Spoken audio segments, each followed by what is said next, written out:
Տիրոջը փառք եմ տալիս ամեն մեկիդ համար ու այն փափագի, որ Տերը տալիս է ամեն մեկիս իր խոսքի առումով եւ Տիրոջը ծառայելու առումով։ Այս վերջերս մի քանի օր առաջ առիթ ունեցա մի քանի հովիվների առաջ խոսելու Աստծո գերիշխանության մասին։ Եվ գիտեք, տրամաբանությունն ասում է, որ եթե եկեղեցու ծառայողներ են, եկեղեցու հովիվներ են, որևիցե խնդիր կոնկրետ այդ թեմայի վերաբերյալ պետք է որ չունենան։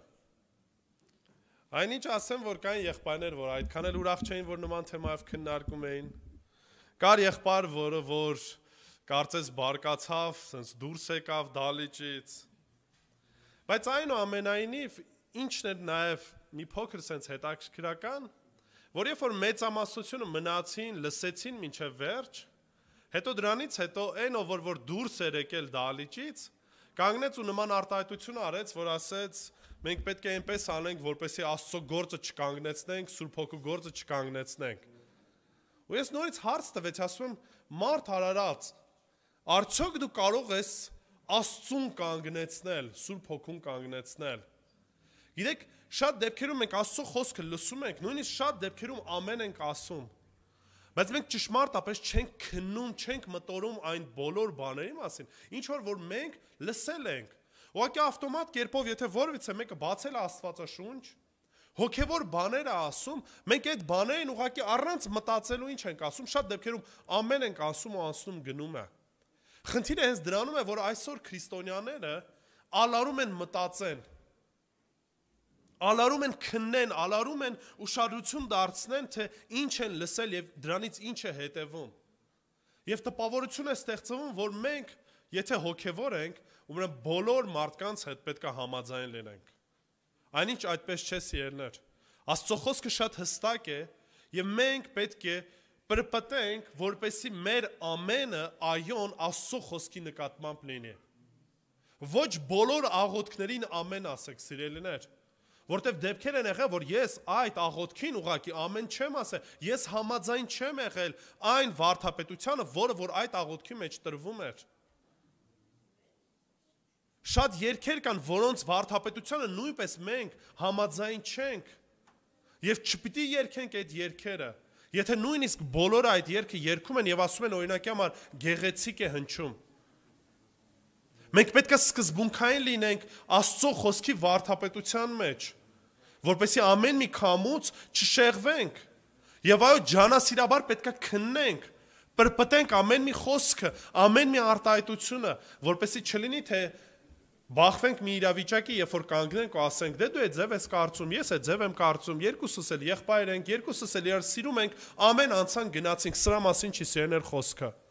Եթե մենք նման վերաբերմունք ունենք Աստծո խոսքի նկատմամբ, հետևաբար մենք խոսքը ցածրացնում ենք եւ հայտարարում ենք, ասելով, որ Աստվածաշունչը հստակ խոսք, հստակ ուսուցում չունի։ Եվ ամեն մեկը ինքն է որոշում, ինչպես հավատա, ինչին հավատա եւ ինչպես առաջնորդվի։ Այնինչ Աստծո խոսքը շատ հստակ է եւ ամեն մի աստվածաշնչյան համար ունի կոնկրետ իր իմաստը, կոնկրետ ուսուցումը, եւ մենք պետք է ջանանք, որպեսզի այն ամեն ինչ որ Տերը մեզ փոխանցել է, դա մեր համար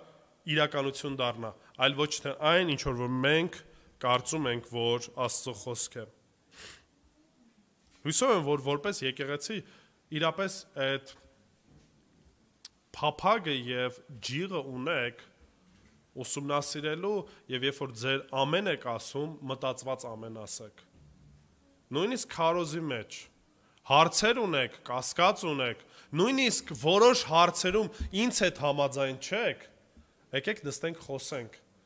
Եկեք նստենք քննարկենք, որպեսզի ես տեսնեմ, որ ձեր մոտ ուղղակի ավտոմատ կերպով ամենը դուրս չի գալիս։ Որպեսզի հասուն քրիստոնյաներ լինենք, որպեսզի այս խոսքը ճշմարտապես մեր կյանքում հավատք տա եւ այդ հավատքն էլ հաստատուն կերպով գործի բերի։ Հակառակ դեպքում ուղղակի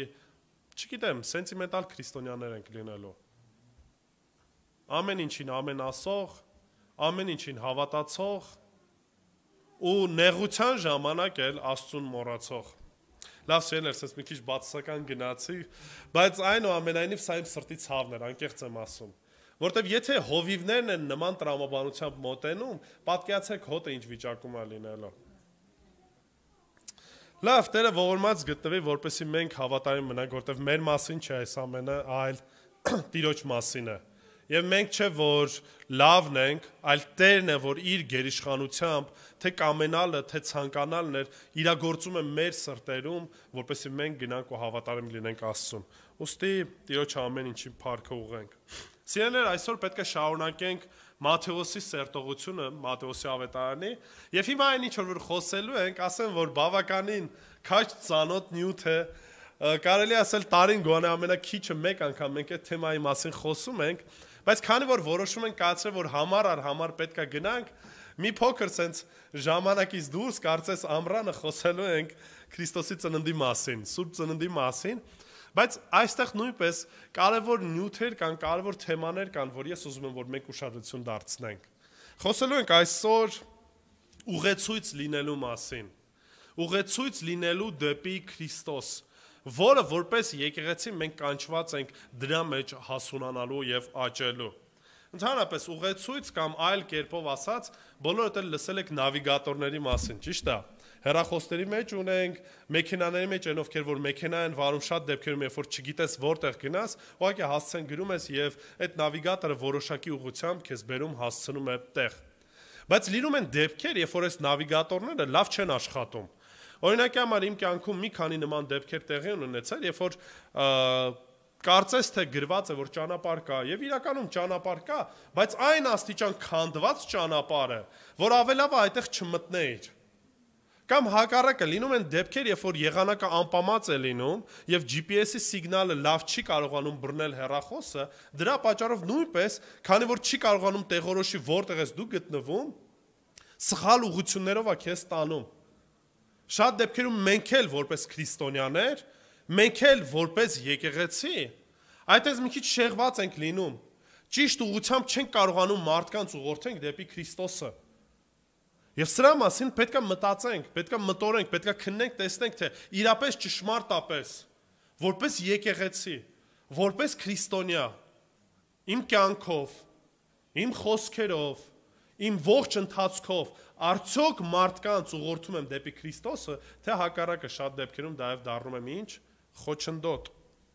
Եկեք ընթերցենք Մատթեոսի ավետարան 2-րդ գլուխ 1-ից 12 համարները։ Մատթեոսի ավետարան 2-րդ գլուխ 1-ից 12 համարները։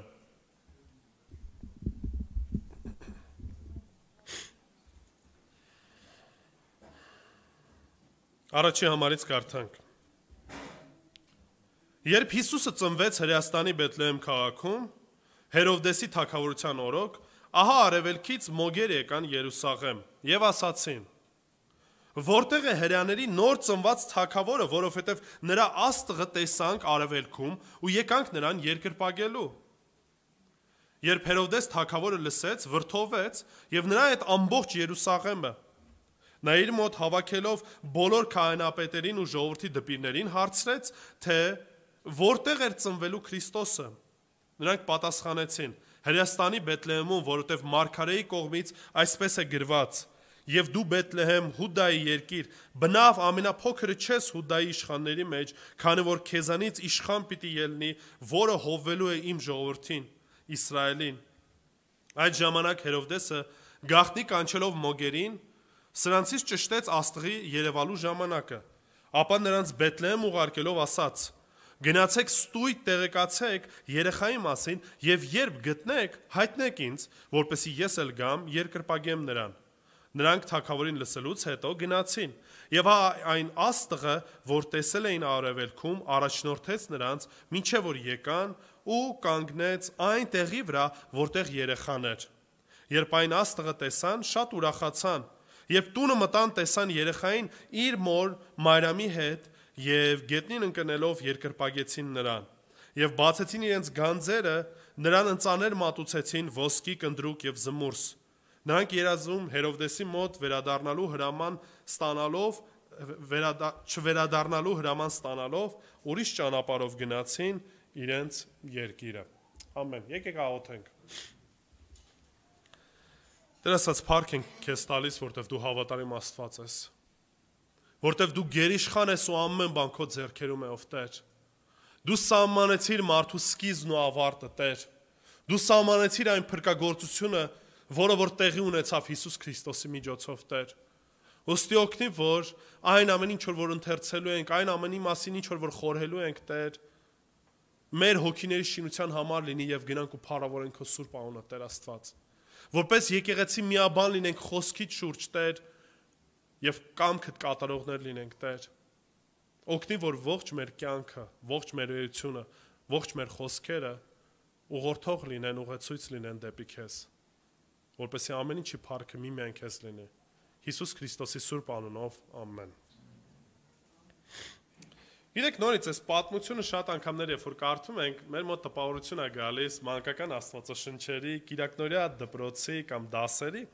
բայց այնինչ Մատթեոս Ավետարանիչը հենց այնպես չի, որ այս պատմությունը նորից ներառել է սկզբնական հատվածում։ Մենք արդեն իսկ անցած կիրակի, երբ որ խոսում էինք, խոսեցինք, որ Մատթեոսը շատ հստակ նպատակ ուներ։ Ցույց տալու քրիստոնյա հրյաների համար, ապացուցելու եւս մեկ անգամ, որ Հիսուսն է Քրիստոսը, խոստացված թագավորը։ Այն խոստացված թագավորը, որը որ Աստված խոստացել էր իր ընտրած ազգին։ Եվ հիմա շարունակության մեջ, երբ որ արդեն խոսեցինք սերնդաբանությունից, խոսեցինք, թե ինչպես Տերը պատրաստեց այս պահին, հիմա տեսնում ենք շարունակություն արդեն, երբ որ ֆիզիկապես այդ ամեն ինչը իրականություն դարձավ երկրից վրա։ Հիսուս Քրիստոս ծնվեց։ Ինչ է տեղի ունենում այդ ժամանակ։ Կարդանք առաջի երկու համարները։ Երբ Հիսուսը ծնվեց, ուշադրություն դարձրեք, որ Մատթեոս Ավետարանիչը որոշ դետալներ բաց է թողնում, որ մենք գիտենք, որ Մարթա համար պետքա լիներ, որ տեսնում ենք, որ Հովսեփը ստիպված Մարիամի հետ գնում է Բեթլեհեմ, որպեսզի այդ Մարթա համարի մեջ գրվի։ Բաց է թողնված այն հատվածը, որ մսուրի մեջ տեղ չկա, այսինքն հյուրանոցներում տեղ չկար ու մսուրում է ծնվում։ Այս բոլոր բաները բաց է թողնում եւ առանձնահատուկ ուշադրություն է դարձնում մի իրավիճակի, երբ որ դրսից մարդիկ են գալիս, որպեսզի երկրպագեն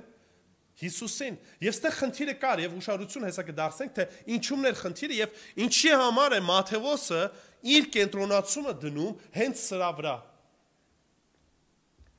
Բեթլեհեմ քաղաքում Հերովդեսի թագավորության օրոք ահա արևելքից մոգեր եկան Երուսաղեմ։ Տեսեք, այս մոգերի հետ կապված շատ խոսքեր կան, շատ տարբեր մեկնաբանություններ կան, նույնիսկ հայ քահանա ունենք, որը որ անվանել է, որ մոգերը 3 էին, անուններն է դրա հայտնել, բայց իրականության մեջ մենք չգիտենք։ Չգիտենք նախ եւ առաջ քանի մոգեր էին, ամենակիչը կարող ենք ասել, որ մեկից ավել էին։ Եվ Եվս մեկ բան կա, որ նորից կան հայ աստվածաբաններ, որ ասում են, որ այս մոգերը մոգած գավառից հայեր էին, որ եկել էին երկրպագելու։ Այնինչ նորից այս ամեն ինչը պետք է բավականին շատ sense հայերենասեր լինես, որ փորձես այդ ամեն ինչը նման ձևով հարմարացնես։ Այնինչ երբ որ մենք ուշադրություն ենք դարձնում, մոգ բառը կարող ենք թարգմանել կամ մեկնաբանել մի քանի sense տարբեր կերպերով։ Այնինք կարա լինի իշխանավոր մեկը, կարա լինի իմաստուն մեկը, նրանք ովքեր որ աստղագիտությամբ էին զբաղվում, բայց այնուամենայնիվ ինչ էլ որ ասենք, ես ավելի հակված եմ նրան, որ սրանք ժամանակին գերության ժամանակ հրյաներ էին, որոնք որ որոշ առումով խառնվելով այդ ազգի հետ, կարծես որոշ ինֆորմացիա, որոշ տեղեկատվություն ունեին, գիտեին, որ Մեսիան պետքա գա, բայց երբ որ արդեն գերությունից դուրս էին եկել, մնացել էին ամեն մեկը իր այդ տարածքում։ Եվ երբ որ ժամանակը եկավ, երբ որ տեսան այդ աստղը, Տերը ներշնչեց նրանց, որ պետքա գնան ու դիմավորեն։ Ասեմ, որ այն ժամանակ այնպես չի, որ ունեին մեքենաներ կամ ինքնաթիռներ, նստեցին ինքնաթիռը, արագ եկար հասար տեղ։ Վտանգավոր ճանապարհ էր դա առհասարակ բոլորի համար։ Եվ երկար տարիներ պետք է անցնեին գնային։ Երբ որ ժամանակագրությունը նայում ենք, տեսնում ենք, որ երբ որ ճշտում են, թե քանի տարի էր, որ տեսել են, մոտավորապես 2-2.5 տարի անցել էր։ Ուշադրություն դարձեք մոգերին, որ այդքան ժամանակ այդքան տարի որոշում են կայացում քայլելու ու գնալու տեսնելու Հիսուս Քրիստոսին։ Հեշտ ճանապարհ չէր, հեշտ որոշում չէր, բայց իրանք փափագ ունեին տեսնելու Թագավորին, որը որ ծնվել էր։ Եվ ասացին երկրորդ համարը, որտեղ է հրեաների նոր ծնված, ով ուշադրություն դարձրեք։ Թագավորը, իշխանը, հենց այնպես չի Մատթեոսը օգտագործում այս տերմինաբանությունը, հենց այնպես չի, որ մոգերը եկան եւ այդ արտահայտությունն արեցին։ Ում ասեցին այդ խոսքը։ Թագավորին։ Պատկերացեք Հերովդեսն է թագավորը, թագավորում է մի փոքր արտոնություն ունի հռոմեական կայսրության շրջանակներում, եւ հանկարծ արևելքից մարդիկ են գալիս ու ասում են, գիտես ինչ կա, լսել ենք, որ նոր թագավոր է ինչ որ ծնվել, որտեղ է, մի հատ ասա տեսնենք ուր են գնում։ Հրեաներին նոր ծնված թագավորը, որտեղ նրա աստղը տեսանք արևելքում եւ եկանք նրան երկրպագելու։ Առաջի ուղեցույցը որը եղավ այս պայդրությամբ։ Աստղն էր, չէ՞, բնությունն էր։ Ընդհանրապես, երբ որ կարդում ենք Աստծո խոսքի մեջ, շատ հստակ տեսնում ենք, որ բնությունը իրապես Աստծո փառքը պատմում է։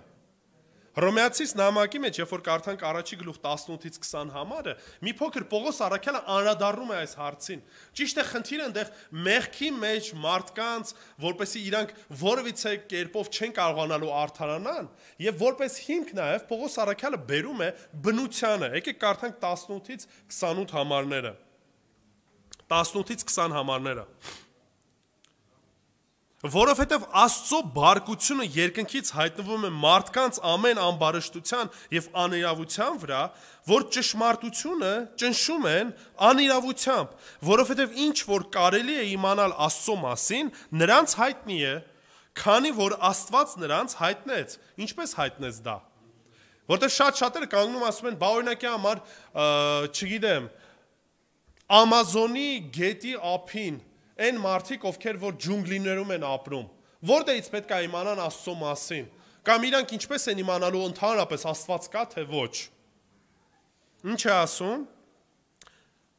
Որովհետև ինչ որ կարելի է իմանալ Աստծո մասին, նրանց հայտնի է, քանի որ Աստված նրանց հայտնեց։ Աշխարհի ստեղծումից ի վեր նրա աներևույթ առանձնահատկությունը, նրա մշտնջենական զորությունն ու աստվածությունը տեսանելի են ստեղծվածների միջոցով, արդ նրանք որևիցե արդարացում չունեն։ Եթե որևիցե մարդ աչք ունի տեսնելու, ինքը կտեսնի, որ բնությունը ամենափոքր բզեզից բռնած եւ վերջացած գալակտիկաներով աստղերով ցույց են տալիս, որ այս ամենը արարված է շատ հստակ գիտություն ունեցող, զորություն ունեցող մեկի կողմից։ Ինչի, որովհետև սա պատահականության արդյունք չի կարա լինի։ Ճիշտ է, ձեզ այսօր դպրոցներում, համալսարաններում սովորեցնելու են, որ այս ամենի արդյունքը պայթյունն է, պատահականությունն է, դարվինիզմի որպես հետևանք, այսինքն Դարվինը փորձեց ինչ-որ մեկնաբանություն տալ։ Բայց սիրելիներ, ուղղակի ձեզ մի հատ հարց եմ տալիս։ Քանի տարի է մենք լսում ենք պատերազմների մասին, կռիվների մասին, պայթյունների մասին։ Քանի անգամ եք լսել, որ մի հատ ռումբ պայթեց, ու ինչ-որ նոր համակարգիչ ստեղծվեց։ Ռումբ պայթեց եւ նոր ինչ-որ մի գիրք հիմնվեց։ Ռումբ պայթեց ու նոր մի հատ գեղեցիկ տուն շինվեց։ Քանի հատ նման բանի մասին եք լսել։ Ես օրինակ չեմ լսել։ Ես եթե լսում եմ պայթյուն, ուրեմն լսում եմ քաոս, քանդված, ցավ ու ուրիշ ինչ-որ մի խնդիրներ։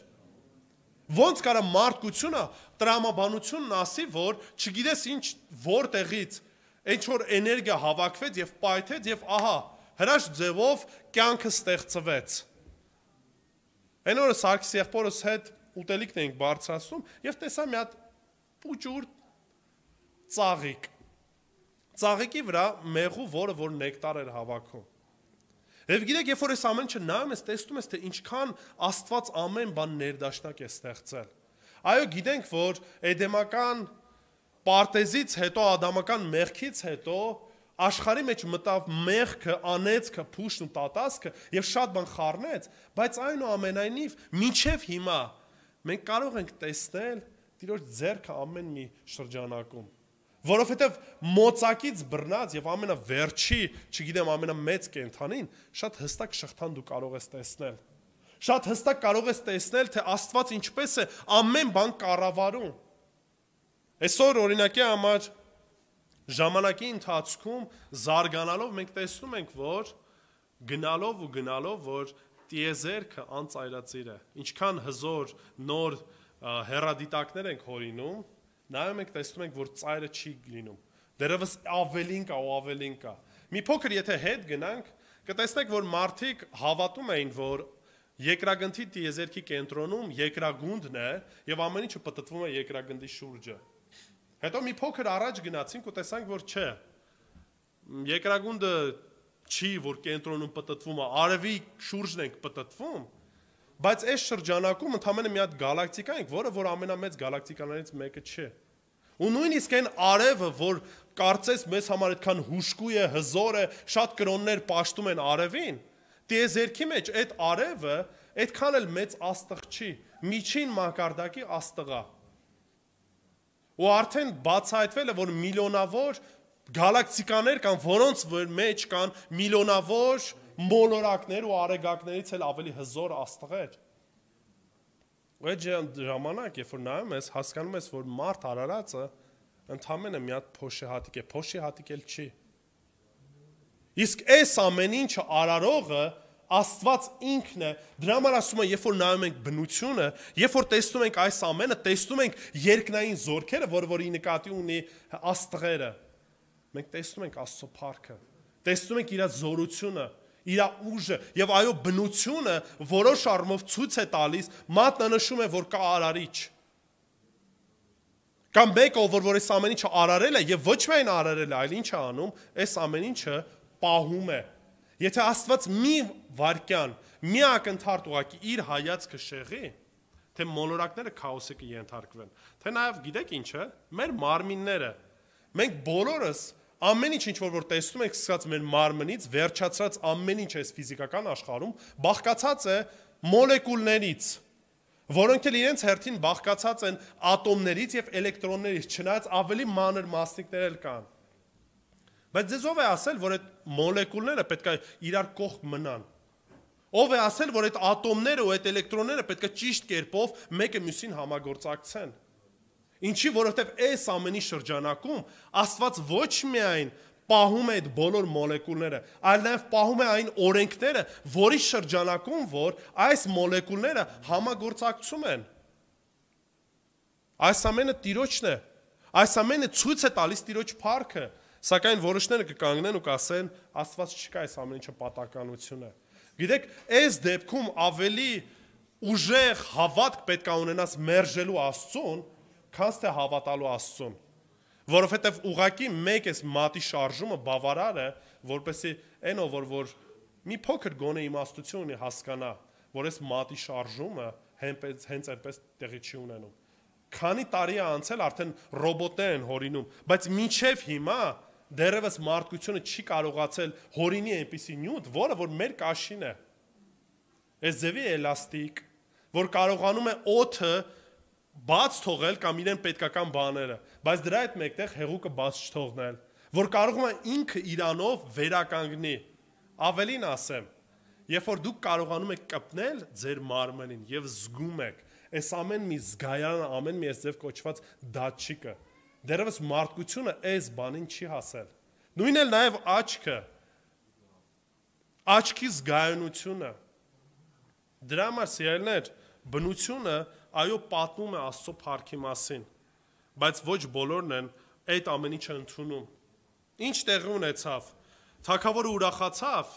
ասաց ինչ լավ է նոր թագավոր է ծնվել, չէ։ Գրված է որ տրտմեց։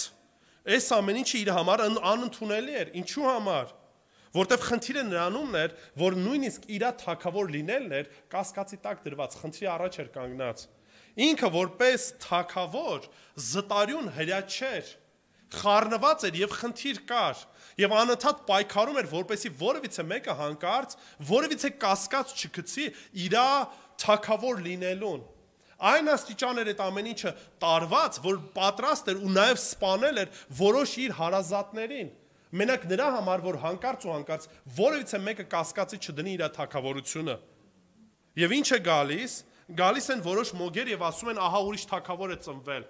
Ծնվել է մեկ, որ մենք երկար ժամանակ սպասում ենք։ Դրա համար թագավորը չէր ուրախանալու։ Լավ կարանք ասենք, լավ դե թագավորը հիմա տենց խնդիր ուներ, դրա համար չուրախացավ։ Հաստատ մնացած ժողովուրդը կուրախանային։ Բայց ուրախացան։ Չէ, չուրախացան։ Ուրեմն երբ որ խոսում ենք, որ առաջին ուղեցույցը բնությունն էր, բնությունը դեռևս բավարար չէ, որ մենք ճշմարտություն իմանանք Աստծո խոսքի մասին։ Ինչպես որ Արմեն եղբայրս ասեց, կարող է բնությունը դրա մասին խոսի, մեր վարքը դրա մասին կարող խոսի Աստծո մասին, բայց Աստծո մասին բավարար տեղեկատվություն ստանալ ոչ բնությունից, ոչ բարի գործերից, բավարար չի, որպեսզի մենք փրկվենք։ Դրա համար կարիքը կա վերադառնալու Աստծո խոսքին։ Կարդանք 3 եւ 4 համարները։ Երբ Հերովդես թագավորը լսեց, վրդովվեց եւ նրա հետ ամբողջ Երուսաղեմը ուշադրություն դարձրեցիք, ոչ միայն ինքը վրդովվեց, այլ ամբողջ Երուսաղեմը վրդովվեց։ Նա իր մոտ հավաքելով բոլոր քահանապետերին ու ժողովրդի դպիրներին, հարցրեց, թե որտեղ էր ծնվելու Քրիստոսը, 5-րդ համարը։ Նրանք պատասխանեցին. Հրեաստանի Բեթլեհեմում, որովհետև Մարգարեի կողմից այսպես է գրված. եւ դու Բեթլեհեմ, Հուդայի երկիր, բնավ ամենափոքրը չես Հուդայի իշխանների մեջ, քանի որ քեզանից իշխան պիտի ելնի, որը հովվելու է իմ ժողովրդին Իսրայելին։ Ուրեմն երկրորդ ուղեցույցը, որը որ ել ավելի մանրակրկիտ շատ հստակ ուղղորդում է դեպի Քրիստոս, դա ի՞նչն է։ Մարգարեական խոսքը կամ ավելի կոնկրետ կարանք ասենք, Աստծո խոսքը, Աստվածաշունչը։ Բնությունը այո որոշակի մեզ տեղեկատվություն, որոշակի ուղղորդում տալիս է, թե ինչպիսին է Աստված,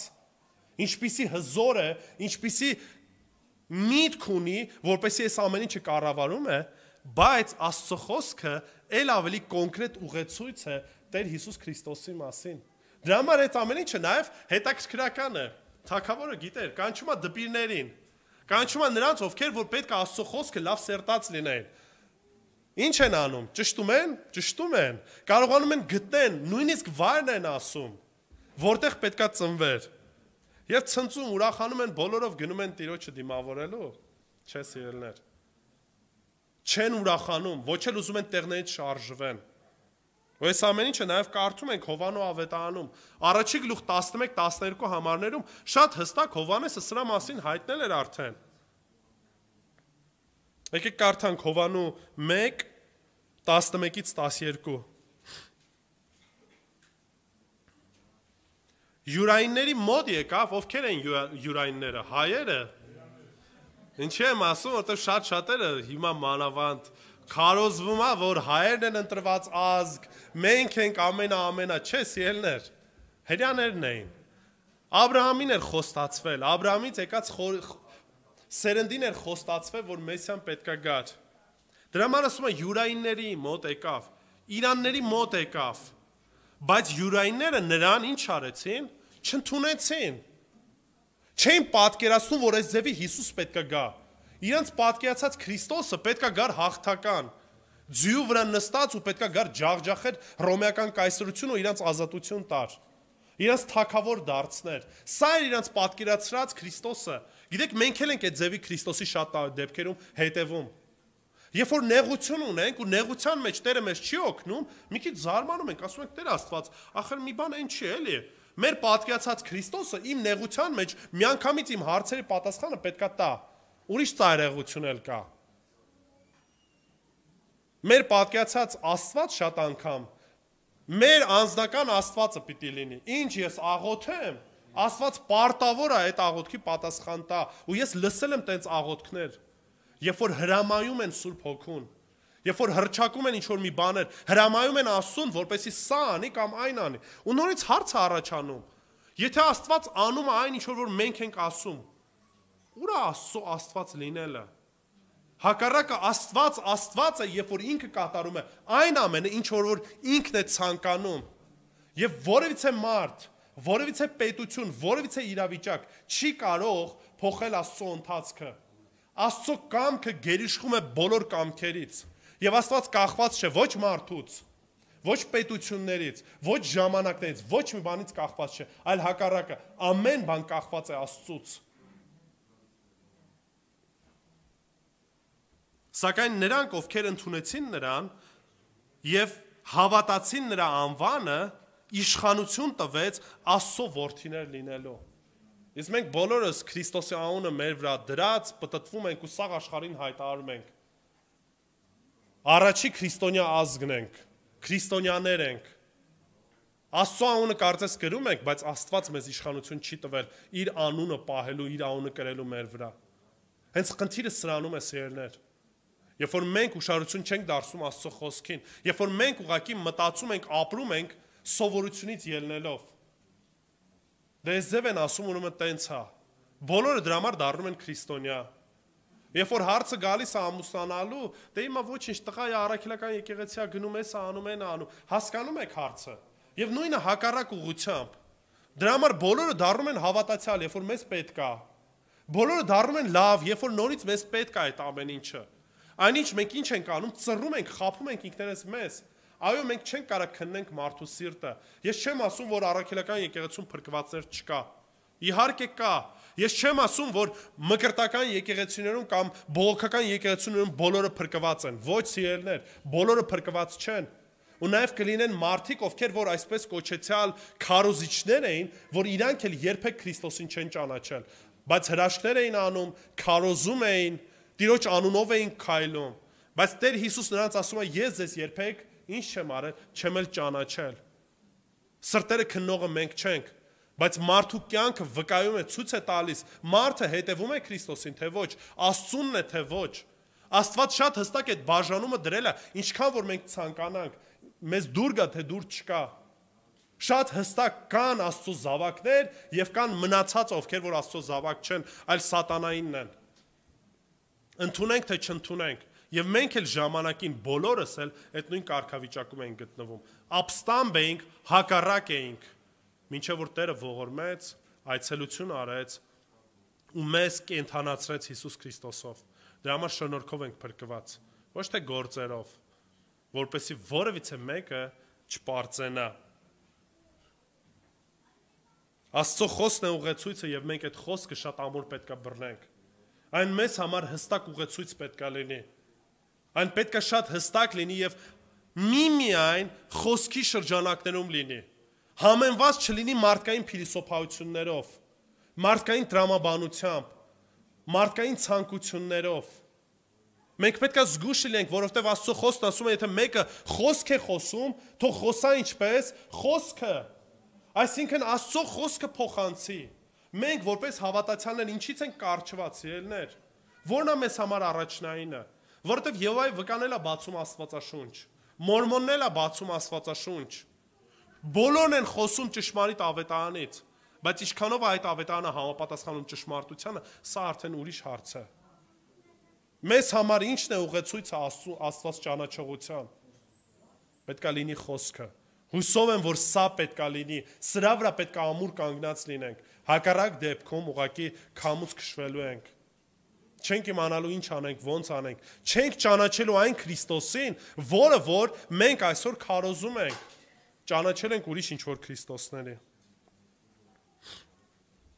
Եվ վերջացնում եմ, սիրելիներ, խոսքից բացի նաև պետք է մեր գործերը ուղեցույց լինեն Քրիստոսին։ Եկեք ընթերցենք 7-ից 12 համարները։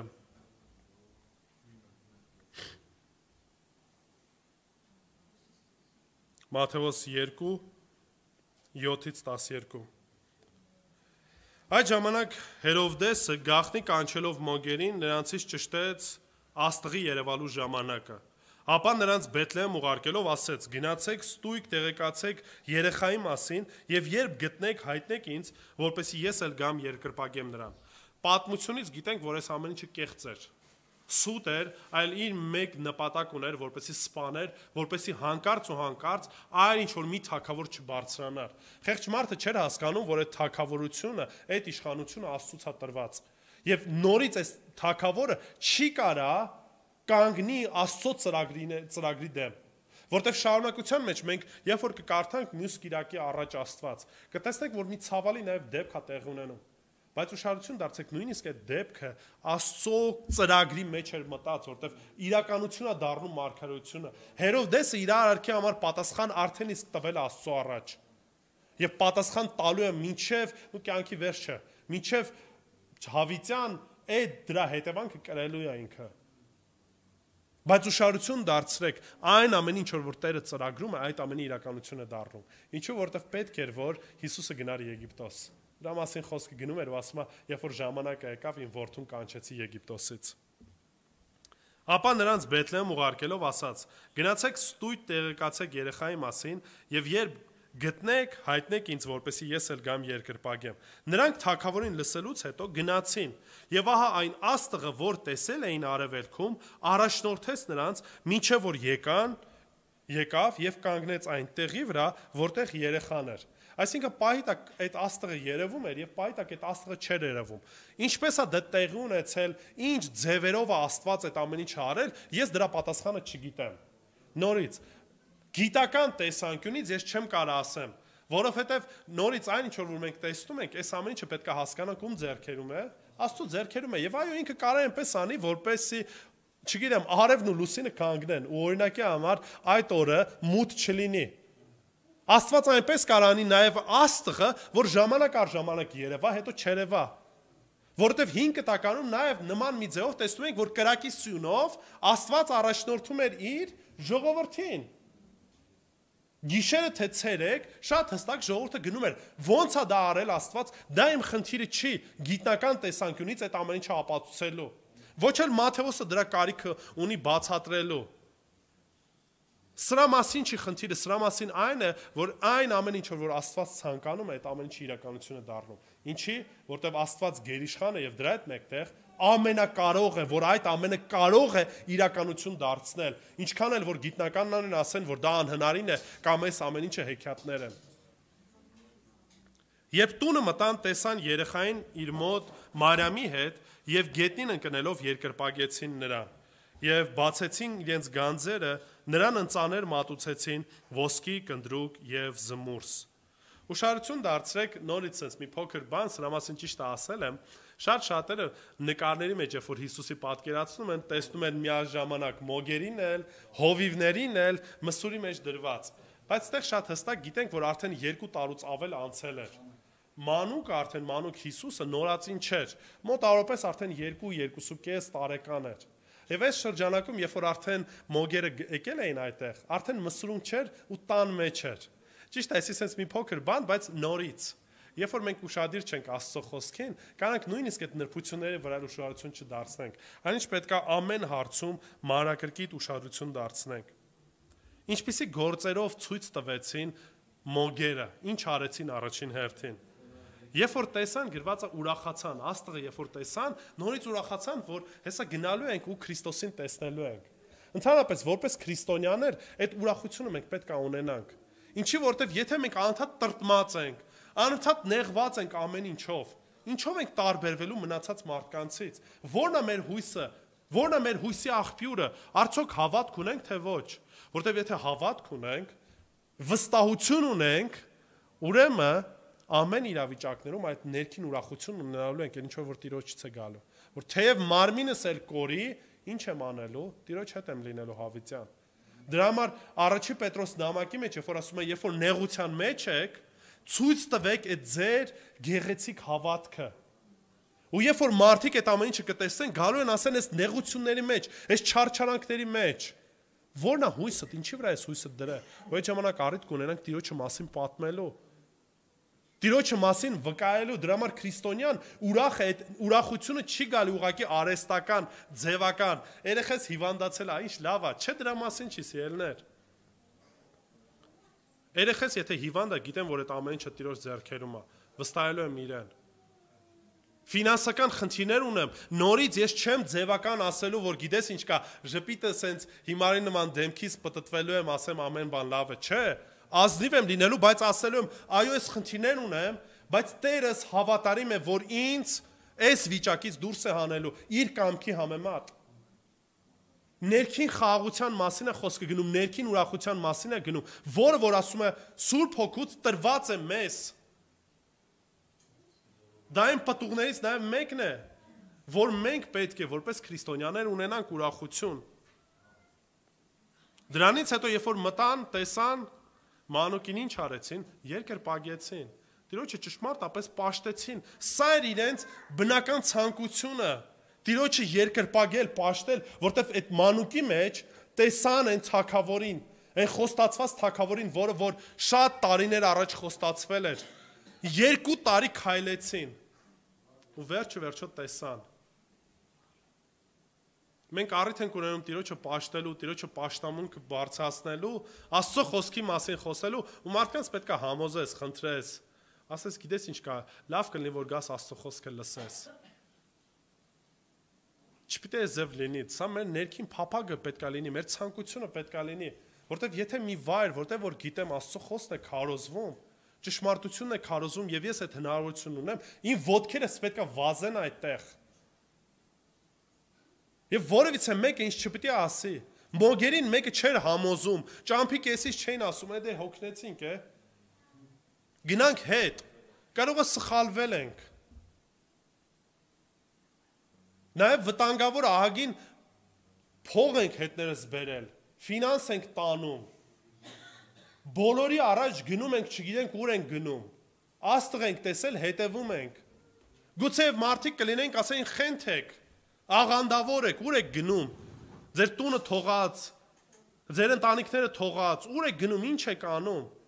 Մարդիկ ձեզ էլ նույն ձև նայելու են, ասել են խենթեք, ամեն կիրակի գնում եք նույն բանի մասին լսեք, որպես ինչ։ Ինչա տալու ձեզ դա ձեր կյանքում։ Սիրելիներ, եթե մենք Քրիստոսինն ենք, մեր ոտքերը վազում են այնտեղ, որտեղ որ Քրիստոսն է։ Դե համար մեր գործերը պետքա վկայի, մեր գործերը պետքա ցույց տա, ձեր հարևանները, ձեր բարեկամները շատ հստակ պետքա իմանան, որ կապ չունի ինչ իրավիճակա, ես տերունական օրը Տիրոջ տան մեջ եմ լինելու։ Դրա համար օրինակ Ռոզա քրոջս ծնունդն է այսօր, շնորհավորում եմ քույրս։ Բայց այս քույրը ստեղ նստած է, կարար մնար տունը տորթը կտրելուն, չգիտեմ հյուրեր ընդունելուն։ Ամեն մեկս պատճառ ունենք ինչ որ դեպքերում բացակայելու չգնալու երկրպագելու Տիրոջը։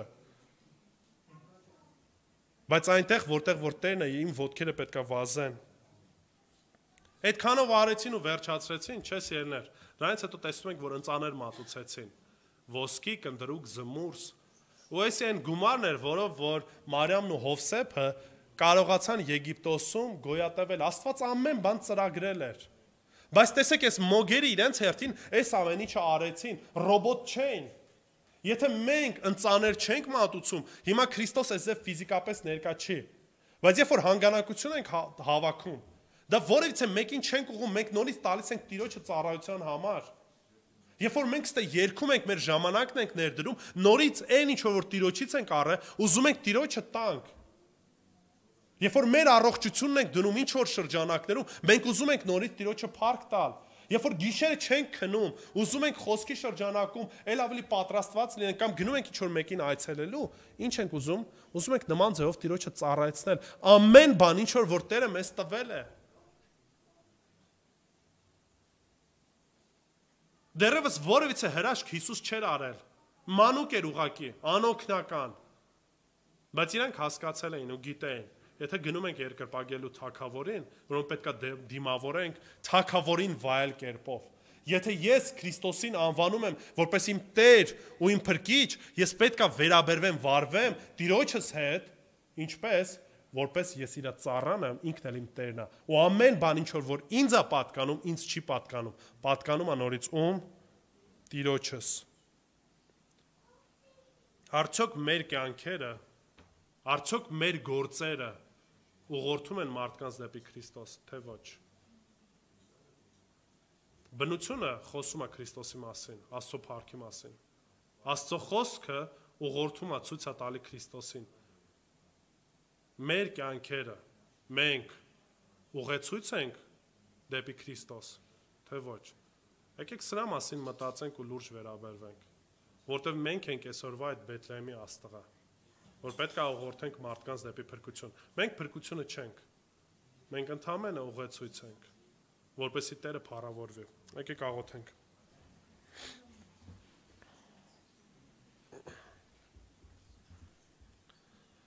Տեր Աստված փառք ենք քեզ տալիս, որտեվ դու ողորմած ու գթած ես։ Շատ դեպքերում ենք անհավատարիմ ենք, շատ դեպքերում Տեր Աստված մեր վարքը, մեր խոսքը, մեր ընթացքը ոչ միայն չի ուղղորդում մարդկանց դեպի քեզ, այլ նաև շատ դեպքերում դառնում ենք խոչընդոտ, պատճառ, որպեսզի մարդիկ գայթակղվեն, Տեր։ Ներիր մեզ, որ չենք հնազանդվում այն խոսքին, որ Տեր Հիսուս ասացիր, որ մենք ենք աշխարհի լույսը եւ մենք ենք աշխարհի աղա։ Ներիր, որ շատ անգամներ վարվում ենք այնպես կարծես, թե հույս չունենք։ Ներիր Տեր Աստված, որ շատ անգամներ մարդկանց սխալ ուղղություններով ենք ուղղորդում։ Եվ օգնի, որ քո կամքը ճանաչելով, քեզ ճանաչելով ճշմարտապես վերափոխվենք։ Վերափոխվենք, որպեսզի ապրենք քո անվան ու փառքի համար, Տեր Աստված։ Որպեսզի մարդկանց կաչենք դեպի ապաշխարություն, դեպի դարձ, որտեվ առանց քեզ, Տեր Հիսուս, փրկություն չկա։ Առանց քեզ որևիցե հույս չկա։ Որտեվ դու ես միակ ու ճշմարիտ ժայռը, որի վրա կանգնած է քո եկեղեցին, Տեր։ Որի վրա կանգնված է եւ հիմնված է մեր կյանքը, Տեր։ Ոստի Տեր Աստված, դու փառավորվիր մեր կյանքերում։ Դու փառավորվիր մեր ընտանիքներում։ Դու փառավորվիր մեր եկեղեցիներում, Տեր։ Որտեվ այս ամենը քո անվան մասին է,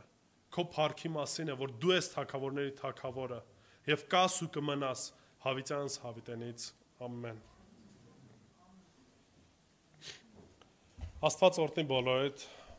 Ուրախ եմ, որ այս հնարավորություն ունեցանք եւս մեկ անգամ Աստծո խոսքը նայելու։ Խնդրում եմ աղոթող եղեք ինձ համար, որտեվ մի քանի ժամից պետք է թռնեմ Մոլդովա մի քանի օրով, մի քանի ծառայությունների հետ կապված։ Կիրակի ստեղ եմ լինելու, հետ կգամ, բայց այնուամենայնիվ թող Տերը առաջնորդի ու ձեր աղոթների կարիքն ունեմ։ Սիրելիներ, աղոթող եղեք նաև գալիք ծառայությունների հետ կապված երիտասարդացի մեր արշավը որոշ առումով հետաձգվում է, ինչի որտեվ դեռևս այդքան ցանկացողներ չենք տեսնում եւ ուղղակի արշավը ինքնանպատակ չի։ Սա փորձում ենք տեսնենք ինչ որ կերպով կարող ենք արդյոք երիտասարդներ ներգրավել եւ խոսքի շրջանակում փորձենք այդ մարդկանց առաջնորդենք, որտեվ նորից առանց Քրիստոսի որևիցե հույս, որևիցե կյանք չկա։ Աղոթող եղեք գալիք եղբայրներով, որ պետքա գնանք Սամարա, խնդրում եմ բոլոր նրանք, ովքեր որ ասել են, որ գալու են, եւս մեկ անգամ ինձ վերջնական հաստատեք ձեր գալու մասին, որովհետեւ արդեն վերջնական ծրագրում ենք մեքենաների քանակը, այդ ընթացքը ու առաջ Աստված ամսի 24-ին ուղևորվելու ենք, այնպես որ թող Տերը առաջնորդի նաեւ այս ծառայության շրջանակում։ Աղոթող եղեք նաև նոեմբերի հետ կապված, որտեվ ուզում ենք, որ երիտասարդներով, երիտասարդաց խումբ մի հավաքենք, կլինի արդեն թե քույրեր, թե եղբայրներ եւ երիտասարդներով նոեմբերին նույնպես պետքա գնանք Սամարա, այնտեղ երրորդյա սեմինարի մասնակցելու։ Դրա համար նորից սրա մասին աղոթեք, ծրագրեք այդպես ու եթե ցանկություն կա, խնդրում եմ մոտեցեք, ասեք ու այս ամեն ինչը կծրագրենք, ասենք։ Երևի թե այսքանը սիրելիներ միայն խնդրանքս այն է բոլոր ծառայողներին հնարավորինս մնացեք մի փոքր քննարկենք գալիք ծառայությունների հետ կապված, ճամբարների հետ կապված, որտեղ շատ հարցեր կան, որ մի փոքր արկախված են ու պետքա սրա մասին խոսելու։ Նաև նրանք, ովքեր որ դեռևս մկրտված չեն եւ ուզում են մկրտվեն, խնդրում եմ մոտեցեք Կարին քրոջը ու ասեք, որ ցանկություն ունեք մկրտվելու։ Մենք շուտով դասընթացներ ենք վերսկսելու, որտեղ որ խոսելու ենք ինչ է մկրտությունը, ով պետքա մկրտվի, ինչու պետքա մկրտվի եւ որոշակի որպես եկեղեցի ինչ սովորություններ ունենք, ինչ հիմնական վարդապետություններ ունենք, որը որ շարժվում ենք առաջ։ Սա կարեւոր է սիրելիներ, որտեղ Աստծո խոսքն ասում է, ապաշխարությունից դարձից հետո երկրորդ քայլը պետքա լինի մկրտությունը։ Նրանք, ովքեր որ մկրտված են, երկար ժամանակ այցելում են եկեղեցի, խնդրում եմ անդամակցեք եկեղեցուն։ Եթե ուզում եք մասն լինեք եկեղեցու ծառայությունների, մասն լինեք այն ընտանիքի, որի շրջանակներում մենք ինչ ենք որոշում ենք կայացրել միասին քայլելու։ Նորից անդամակցությունը դա ուղղակի ֆորմալ թուղթ ստորագրել չի սիրելիներ։ Դա կարևորագույն, այս ձև ասած, մի որոշում է, որ կայացնում ենք, որ ես որոշում եմ կայացնում մասն լինել այս տեղական եկեղեցու եւ տեղական եկեղեցու առաջնորդներն էլ որոշում են կայացնում, որպեսզի մենք որպես ընտանիք միասին մեկս մյուսին հոգ տանելով, մեկս մյուսի համար հաշվետու լինելով, Աստծո առաջ քայլելու ենք իր փառքը փնտրելով։ Դա համար խնդրում եմ սրա մասին մտածեք, եթե հարցեր ունեք, մոտեցեք, խոսենք ու թող որ ամեն ինչի մեջտերը փառավորվի։ Լավ եղեք, Աստված օրհնի բոլորիդ։